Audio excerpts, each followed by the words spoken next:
art exhibitions, seminars, like master classes. Like these things keep you in the system for a long time. Don't wait to get what you're looking for to start. Just start with what you have. Once you're working for yourself, you have like room to make as much as you can. You get it? Yeah, I do. But it depends on how you put your work together and how you present yourself. Yeah. You get it? So once it's packaged right, you pay the right amount of money for it. And that is how creatives are. Hi guys, so I want to welcome you to another edition of our podcast, Africa's #1 educative, entertaining and fun-filled show. On today's edition, I have Rodney. I don't know his full name, but Rodney is one of the guys that I've known him for some time now. Like I've followed you for some time now, way back from high school, till now. So I don't know, but I think it was called what, Rodney Wayne. No. Was that the name? No. It was Rodney Leslie Quartey. Rodney Leslie Quartey. Yeah. Rodney is a digital content creator, a photographer. And then... basically, I'm a creative. You're creative. Yeah. You're creative. Yeah. All right. And I do digital marketing as well. Okay. All right. That means you get money. Oh, I try. All right, guys. So my name is Rudolph Amwakwakono, and I want to welcome you to another edition of the podcast. Let's learn. Let's delve deeper into today's conversation. First of all, bro, I've been wanting to ask creatives and digital content creators this question. Do you people make the amount of money that you people claim to be making? Yes, we do. If I can speak for myself. I don't know other people's finances. I don't ask people about their finances and their income. But for myself, I think there's more room to make more money. Because, you see, we work for ourselves, basically. Unless you're doing like you're working for an agency. We are mostly like freelance agents. Do you get it? So once you're working for yourself, you have like room to make as much as you can without splitting profit anybody else. Do you get it? Yeah, I do. But it all it depends on how you brand yourself, how you put your work together, and how you present yourself. Do you get it? Because when you go to market to buy something, you pay the price according to how it is being packaged. So don't just go and then buy it as it is. You don't buy it when it's on the floor. Yeah. Do you get it? So once it's packaged right, you pay the right amount of money for it. And that is how creatives are. That's true. So once someone comes into your company to book you, the person already wants to work with you. But then the person looks at your packaging and how you put yourself out there. Do you get it? Yes. To see if it best fits their brand and see if it will actually influence their brand in a positive way. Then they will consider working with you and paying the set amounts of money you want to be charged. Okay. You want to charge them, sorry. Okay. Yes. All right. The reason why I'm asking this is because I also want to go into content creation and I don't want to waste my time, to be very honest. Like, I know there's a lot of opportunity out there. A lot of people are saying that you can make a lot of money from this, but I don't know what's at the end of the tunnel. And I just want to find out from you. Right. There's money. Yeah, people are making crazy amounts of money. I think I saw a creative on TV3 saying she makes about 45,000 a month from working with brands. Well, you can say that. I'm not. I don't know about that. I don't know how true that is. I don't know. Yeah, but it's possible. I don't think that could be a lie if the person is working hard enough. That's true. Do you get it? Because it's a lot of effort, and then people respect talent. People respect you using your natural, like God-given talents to produce something. People respect it a lot. So I think once you carve it and then you do some sculpture work on your talent that God has given you, you can make a lot of money out of it. And then, of course, the right target market. All right. I think what you said that caught my attention right now is that you have the room to make as much money as you want. It's limitless. Yeah, I know I'm a 9-to-5 nigga. So like for 9-to-5 people, it's a fixed amount of money that they are paying you at the end of the month. And when it comes to taxing and a lot of things will take what it has to take. But as a freelancer, as a content creator, as somebody who works for themselves, if you position yourself well, and you brand yourself well, you can make as much as you want. Let me ask you, what's the biggest amount of money you've made from this thing, guys? I don't know, honestly. Like, it gets bigger. Yes, like I don't know. I can't say, let's say 20,000, 30,000, because it could be that I'm even expecting like a bigger like deal that you can't talk about now. Yeah, I can't talk about now. You get it? Because maybe. But you can make. Trust me, you can make so much And then don't forget the fact that when you are starting, you have like a lot of slow months. Because you invest a lot and then people don't know you like instantly. Like they don't get introduced to your brand instantly. So it's like a gradual process whereby people get introduced, you work for people, word of mouth, like lots of recommendations and then great works. Then boom, you get to the point where whatever amount of money you mention, they're going to pay you. Wow. Because people are getting paid a lot of money. For example, you know the Ronaldo and Messi picture. What? Ronaldo and Messi, their picture where they were playing the chess. The chess. Yeah. The goats kind of thing. Yeah. There was this female photographer, if I'm not wrong, there's this female photographer who shot that picture and they shot like 2 different occasions. Yeah. If my stats are right, I think she was paid $250,000 for that picture. For that production alone. I think I can shoot that. You think you can, but it entails a lot. Even putting together that set is crazy. Do you get it? So this is what I mean by the value and the branding and the positioning. Once you put yourself out there, because maybe I feel like, let's say I don't have this kind of insight on photography or on this creative industry, and I come in here and say that it can be paid as much as $1,000. That's absurd because now people outside of my circle, now I'm thinking within like my environment. Now once I go out of my environment, I go outside Ghana or outside Africa, I get introduced into like a bigger spectrum of like creatives. Now I know that, I could have been paid like 20,000. Do you get? So that's what I mean by people, like you can be paid as much. Like there's no boxing to it. There's no boxing to it.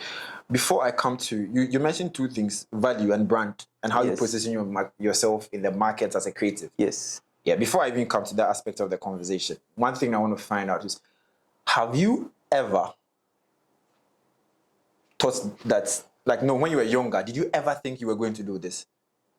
Did you think because when I was growing up, when my dad asked me what I want to do, I don't know what I wanted to do. And now I knew. If you've realized, a lot of people are saying they want their kids to become Project Mbappes here and there. Yeah. People want their kids. Yeah, they're putting their And it's just like early 2000s where people were saying, okay, I want my child to be a lawyer. I want my child to be a doctor. I want my child to be this kind of this. Now people are saying they want their kids to be athletes. When you were younger, did you ever dream of doing photography or content creation or even working for yourself? No, I think when I was younger, as far back as I can remember, I wanted to be a pilot. I see. Yeah, interestingly, I wanted to be a pilot. But then so let me take you back. When we were in high school, I like taking pictures.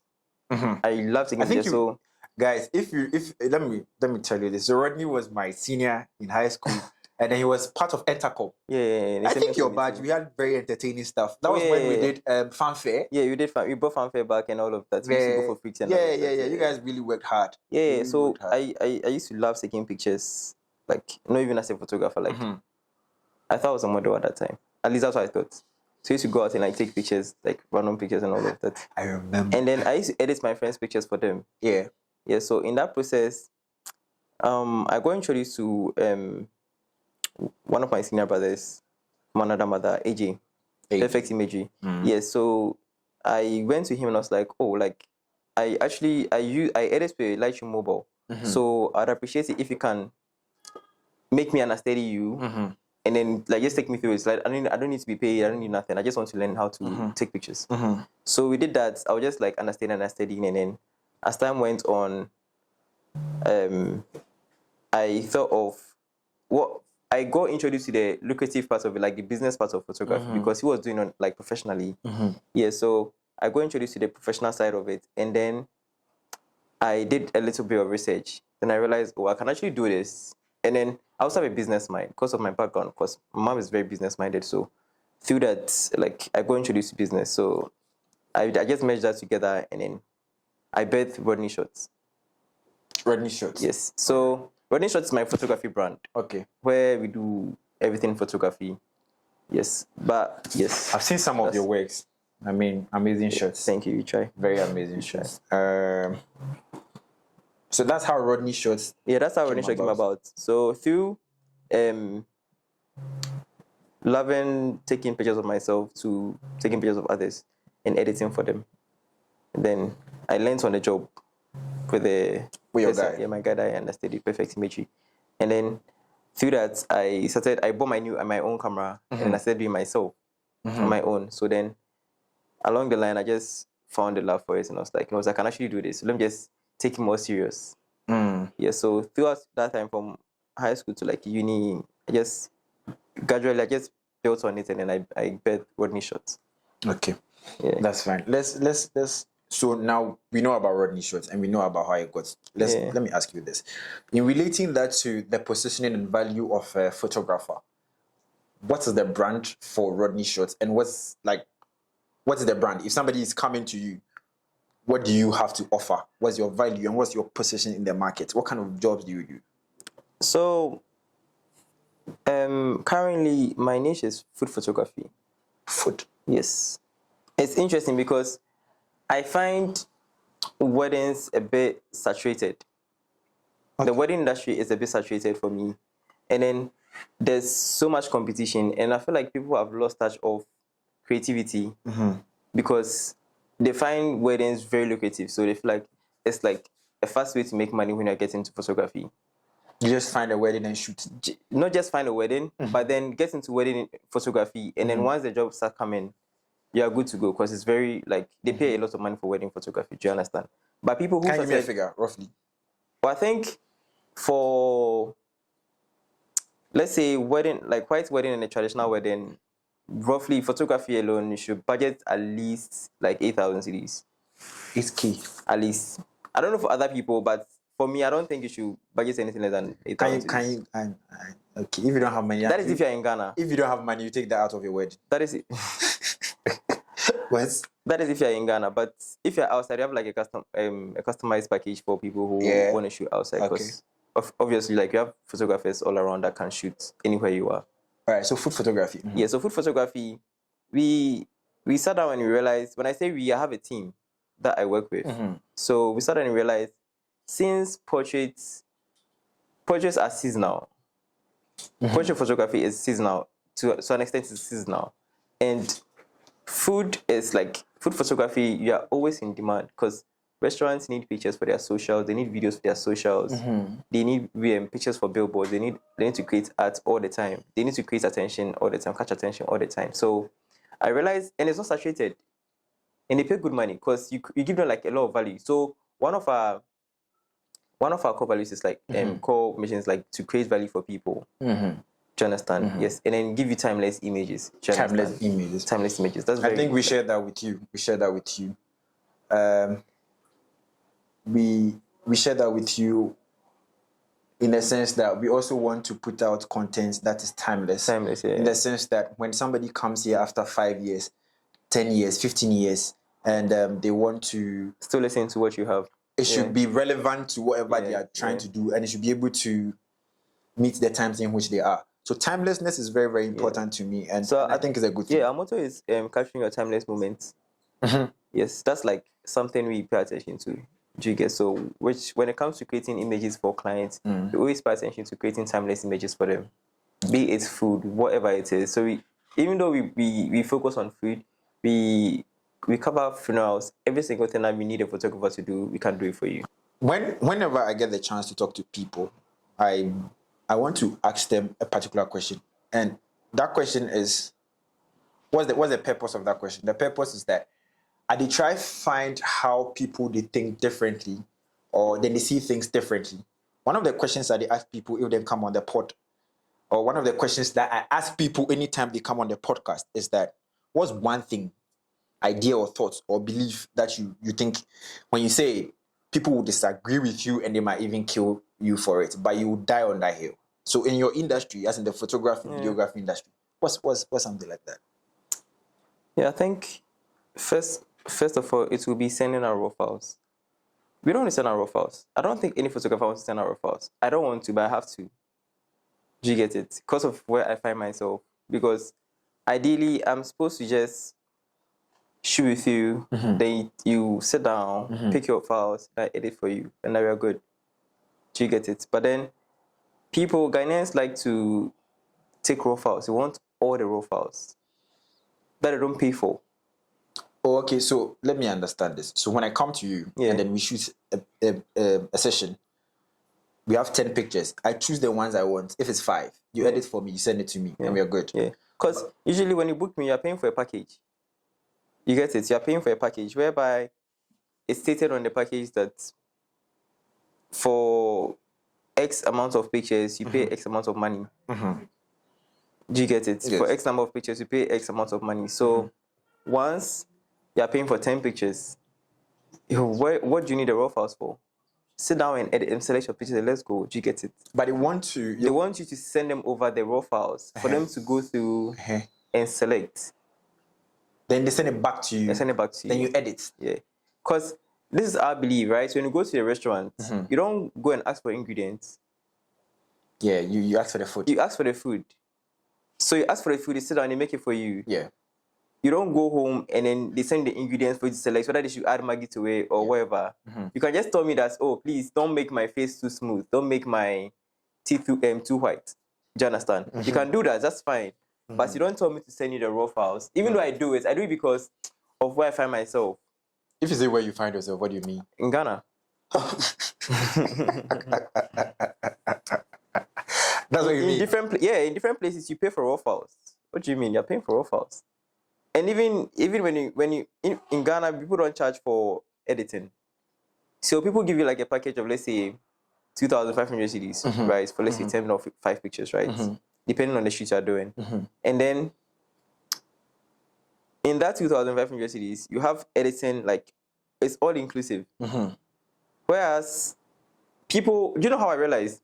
When people from the diaspora book me, they ask me, when I give them the package, they ask me how much do I charge for editing. So I realized, wait, it's a trend. Like, they know they are supposed to pay for editing separately. But, I mean, we are programmed in such a way that we don't charge for editing. Do you think our industry has grown enough? I think it has. Just that people are still in the course of appreciating it to an extent. Yeah, I think even when you talk to your grandmother at home, you'll be like, "Off a phone now we try." They think content creation and digital products are something that is easy to make. Do you get it? And then even my mom didn't know that it entails a lot more than she saw from the back.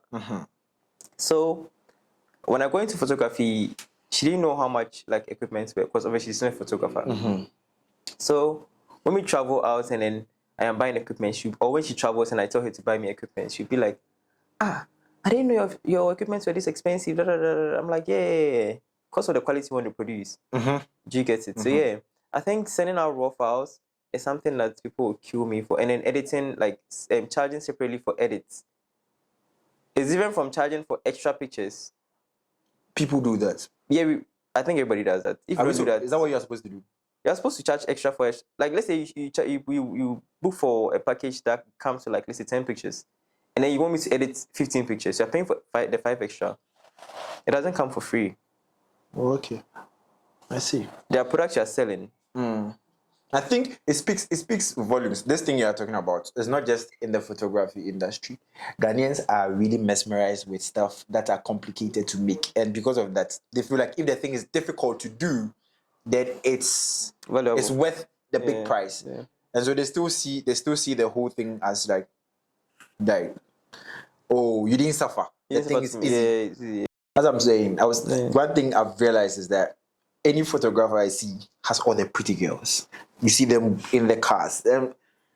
Is it part of the job? Is it a side dish? Or okay, if you're a photographer, there's a big or if you're a photographer, there's a high probability that you get the pretty girls. Because girls like to be on camera, right? Yeah, they do. I think that is one reason why we find them around, like, you guys find them around us all the time, because women like pictures, basically. And then even when it comes to people who book photographers, even when a man wants to book a photographer, it comes to a woman most of the time.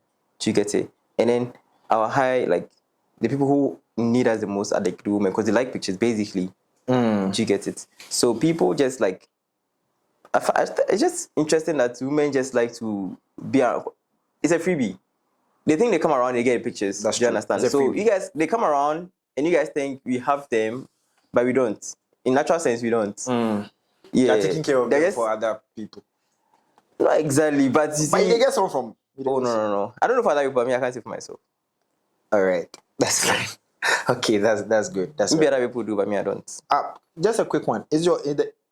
I mean, when you do a quick survey of the industry, do you see a lot of women or ladies coming up in it? I don't see a lot of women around. Female photographers or female creatives. Yeah, There are. There are. They are not a lot, but there are. There are some very good female photographers. Offhand, can you mention some people? Yeah, new shots.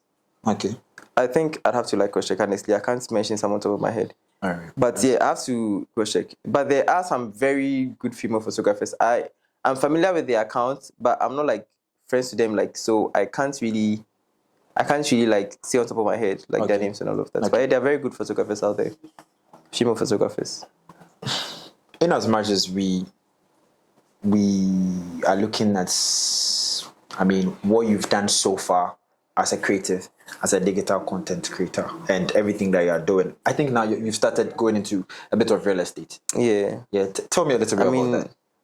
So, I'm just like a baby in the real estate industry because I'm not educating myself on how to pitch ideas to people and then how to put together buildings and All those right, things. that's fine then. So I am not a guru.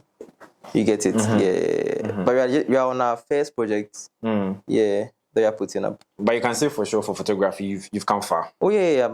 I'm I can say I'm 7 or 8 years into it. Or 6 years. I want to ask you a question. For us on this show and the things that we are trying to do, we want to put out great content for a very long time. You know what I'm saying? The biggest thing that I think we have as a team is the ability to be consistent over a long period of time. A lot of people can beat us in a short term. Yeah. They can do a lot of things, but I think consistency is a superpower that we are trying to work very hard on. Right. So in the next 10 years, in the next 15 years, we want to see this thing still running, still being relevant, still being entertaining. For you and what you do as a photographer in your business, how big do you want this to get, and how long do you want to do this? I want this to go very, very far. Importantly, how big do you want this to get? I don't think I can put in terms of mass, I don't think I can put any figure to it, but I think I want it to go very far. I don't want to be relevant for a period. I want to be in demand. Mm-hmm. Do you understand?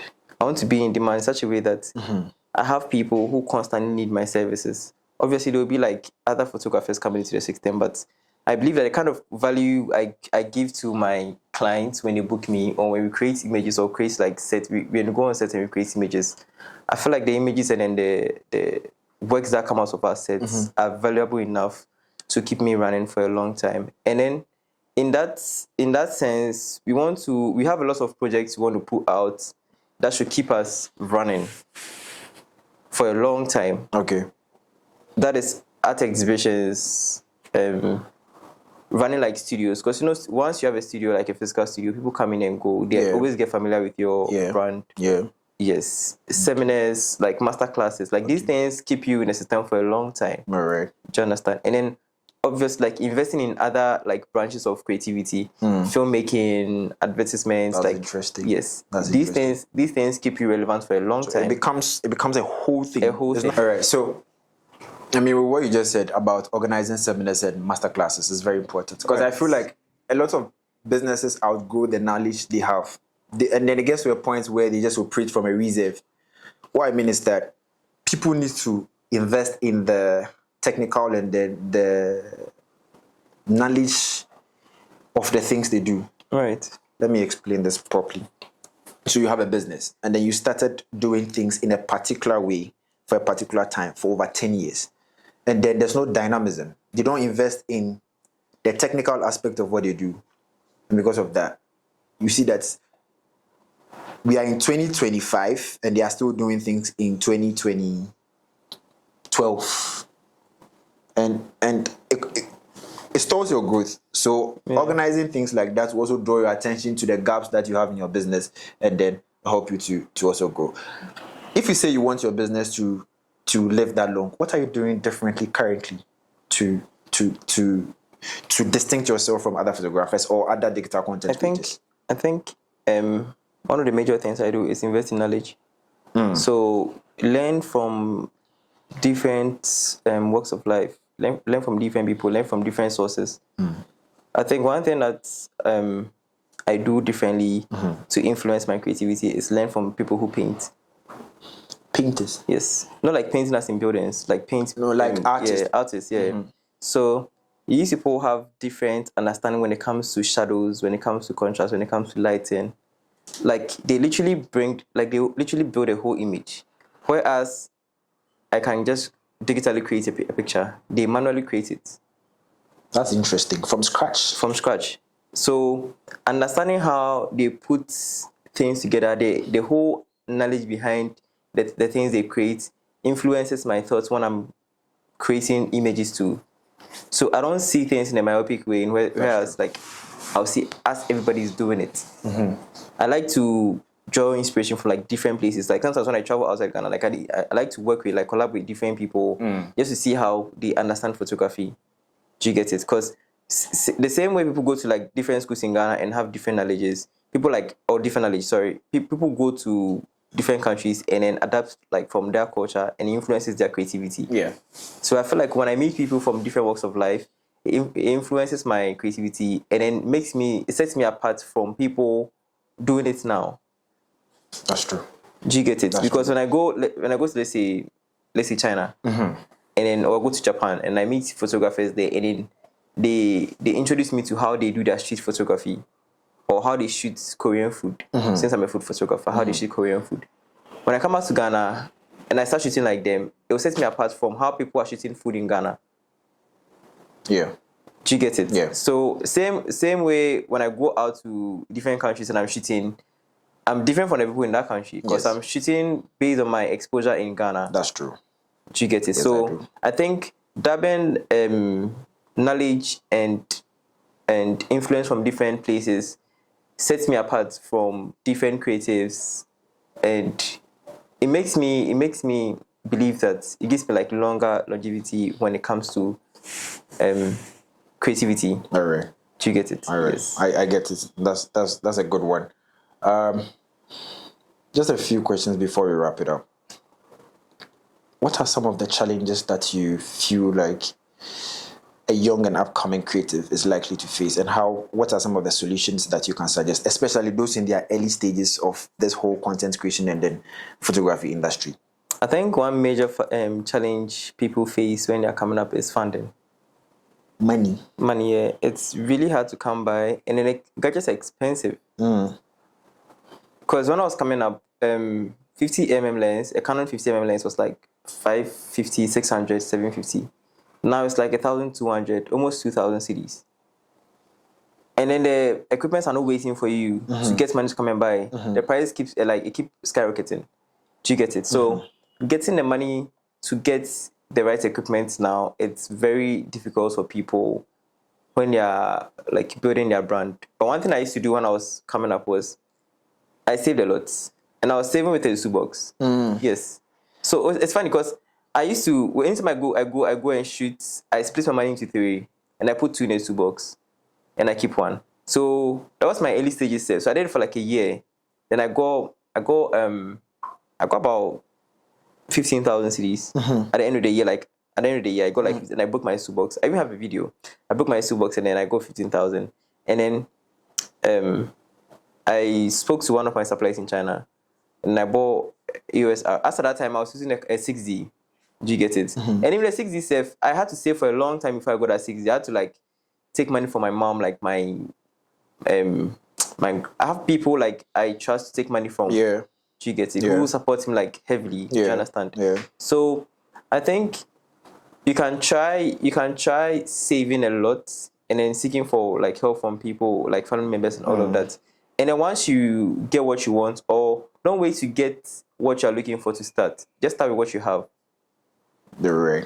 Do you understand? Because in that process, you can build yourself, learn and unlearn, and then save up and then get what you actually want. All right. Because if you are starting and then you are privileged to get, let's say, an R6, and you're like, if when I say R6, like one of the best, like you get like an R6, you get like one of the best lenses, one of the best lights. You have nothing. Like you have no knowledge about these things. How do you don't know operate how it? valuable these things are. So keeping them is going to be a problem to you. Do you get it? So Yeah. I think knowing the right timing, saving up, because I know that that's like one of the main challenges with creatives coming up, funding their creativity skills. Like it's crazy because these things are expensive. Trust me, they're very expensive. Don't you think you're just looking at it from a more established view? As in, you can just pick an iPhone and start recording or start taking some shots and posting it on Instagram or those kind of stuff. Or it doesn't make you a photographer. Fair idea. But you see, when it comes to once you start it, you need to keep Consistency. that consistency, and then you don't want to be an iPhone photographer. All right. Why? Why can't you do that? Because I can see people on TikTok do it and then they're getting huge numbers. How are you going to shoot a whole wedding with an iPhone? You can't. You can't. Do you get it? Even if you can, the quality and how dynamic the digital camera is cannot be compared to an iPhone. Do you get it? So how dynamic and then how the camera is built to be used is different from how the iPhone works. So you wouldn't get the same quality as the camera. Do you get it? So you want to start right. I believe in doing something and doing it the right way. Yeah. Do you get it? So I mean, you were here for some few hours before we got on set. Yeah. And I could see that. I could see how you wanted things to be in their right places before. Yeah. So I believe that people. I mean, people I started with and myself, I can speak for us, and I know that once you're starting up, you want to start with something that once you're upgrading, it's still the same style or the same quality, but a bit improved. Yeah. The change shouldn't be so huge. So huge. So if let's say you started with like myself, I started with like Nikon D3100. That Nikon camera like was mid, was very, very mid. Like I couldn't do a lot with it. All right. But I learned with it. All right. Do you get? All right. Saving up to buy a new camera made me value that more because I knew how difficult or how long it took me to save to get that money to buy that camera. Yeah. So now I value my equipment. Yeah. And then it improves my work because obviously I'll buy a better camera. And I think one thing it does is that it helps you get committed to what you are doing for a very long time. One of the ways that you actually get committed to things is by investing in them. Yes, that's true. Very true. That's very true. And then investing something that you worked hard for. Do you get it? Yeah. That's two different things. Like I think one of the reasons why people are not also able to do things for the long period of times, especially people who are very good at things, but then they just can't be consistent at something, is because lately things have become very easy to do. For instance, if you want to go into content creation and you want to be a TikToker, you can just pick your phone and get a ring light. Something, and a ring light, and then you are good to go. Yeah. And then you think you're okay. I think you're okay, yeah. But then when you invest into it, you get studios. You are starving yourself to save up money. Your body go inside. Yeah. So say go feel do those things. Yeah, you can't slack. 1, 2, 3 and then slack. Yeah, you can't slack. And I think that's one thing that separates the older generation who are great at things from us. Them people, like, imagine if you wanted to shoot a video in the early 2000s. The stress you go past. Yeah, go past. Yeah. You know go slack. You know go slack. You see, this thing that you said with how you want to last long in the industry, right? You see these guys who take pictures at Labadi Beach and charge 5 CDs and print it there and then for you. Yeah. They are stuck in that generation. They are stuck in that generation in the sense that if they considered, like, if they try to foresee the future of photography and invest in the future, trust me, most of them would have been way bigger than where they are right now. Okay. Because people are now starting and then they're charging more than they are charging. Do you understand? So many because they are investing like the future of photography. Yeah. Do you understand? So to take you back to that point, I think people should also invest and save up for like the future of what they are doing. It could be it could be anything at all, just not photography. Like it could be a tailor. Like be a tailor, like just making clothes and all of that, and then like investing in like future, consistently investment in your craft. Invest in your craft. Like it gives you like a lot more value in future too. And I think it makes you very dynamic and then once again makes you relevant in every time that you find yourself. I believe that. What's your favorite machine you've ever shot with? Favorite? All time. All time.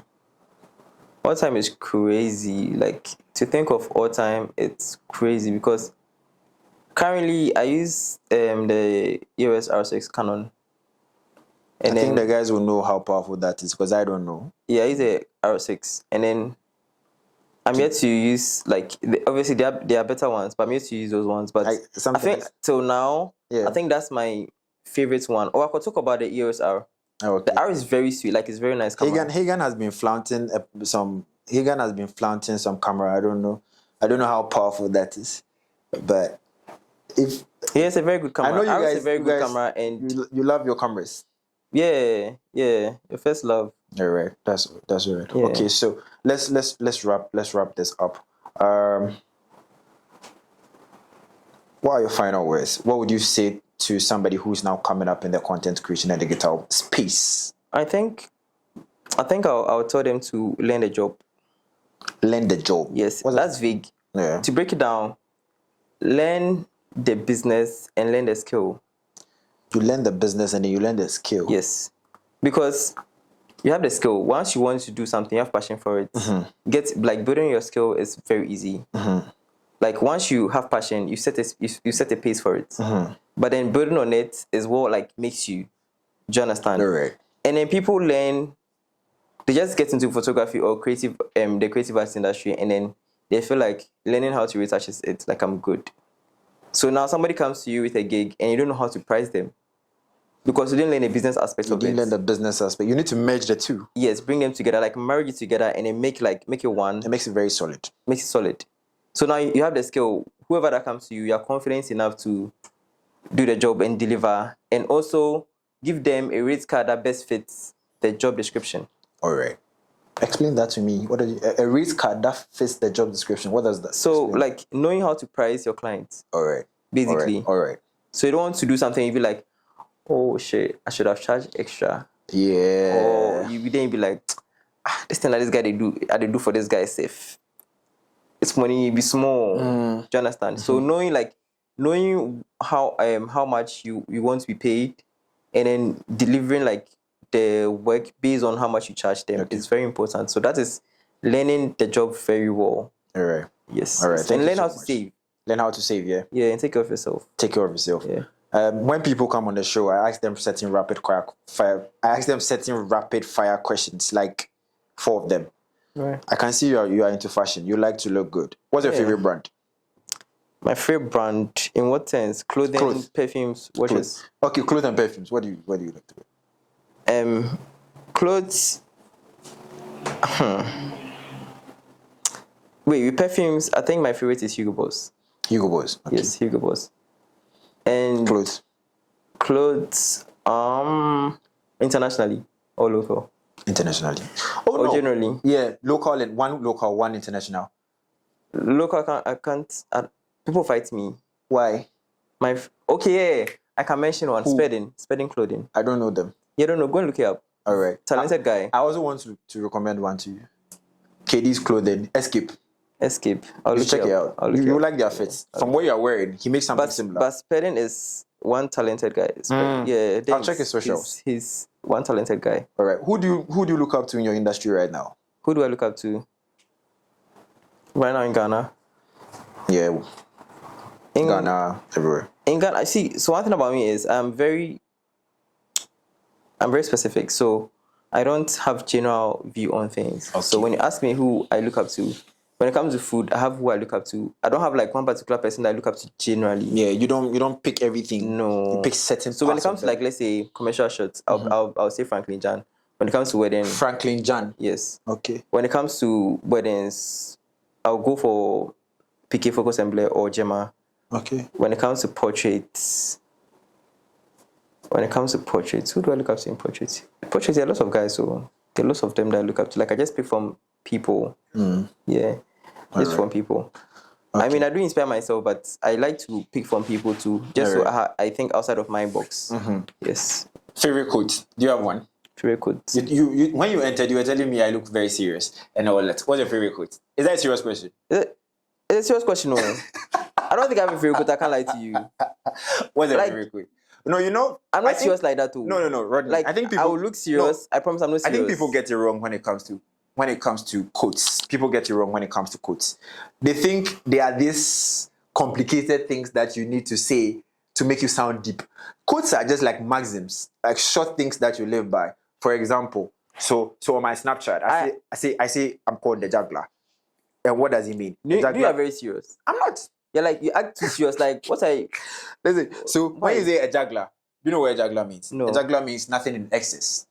So I'm just pushing things here and there. For instance, I don't want to be that guy who reads every time and doesn't go out to socialize. I don't want to be that guy who drinks every time and doesn't have time for work. So everything in its right quantity. Exactly. So they are just short maxims you live. But I think people make it look like they are this complicated things that you need to think of to crack your head. But it's just some things. I promise I don't have. But I have things I do say like often. What was that? What? Say some. This is crazy. Bro, I promise I can't say instant, but maybe I say like it's not that deep. And nothing is deep to me. So like anytime, like anything that happens, it's not that deep. I share that with you too. That's anything that happens, it's not that deep. That's a quote. Anything that happens, it's not that deep.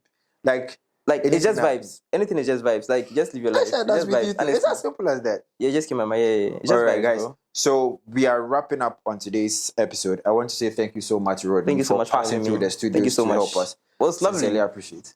I enjoyed every bit of the conversation. Time went by so fast. It went by. Yeah. That's how it's supposed to be. I think when the conversation is good, you don't realize the time is going. Yeah. So thank you so much for coming Thanks by. For having me. Yeah. Sincerely appreciate. We do this again. We'll do it again. Yeah, do it again. What should we talk about again? I think we can dive deeper into the lives of creatives and how so you can think about something. Don't worry. I'll hit you up. I got you, bro. All right. Safe. Thank you. See you. All right.